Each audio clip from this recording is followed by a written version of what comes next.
Welcome to the Slop Farm. Enjoy the video.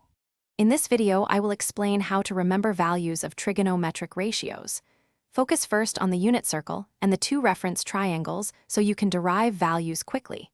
Use mnemonic patterns, symmetry, and complementary angle relationships to reduce memorization. Speak the pairs out loud and draw them repeatedly to build muscle memory. Test yourself with random angles and convert between radians and degrees to strengthen recall. Use the hand trick and mnemonics to speed recall and reduce errors when you are under pressure. Assign each finger a specific angle and count open fingers for sine values, then translate to cosine by complement. Pair that with a short rhyme or acronym to cement the sequence of ratios and their signs. Repeat aloud and draw the signs per quadrant until they feel automatic for quick exam use.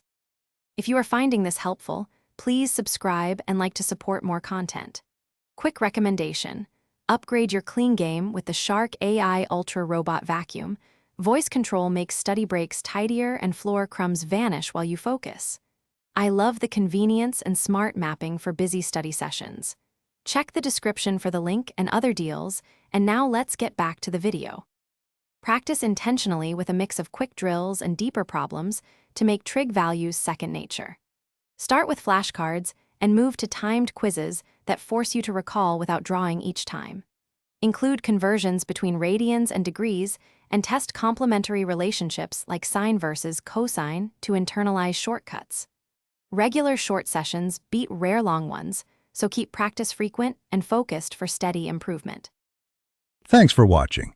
Consider subscribing if we helped you today.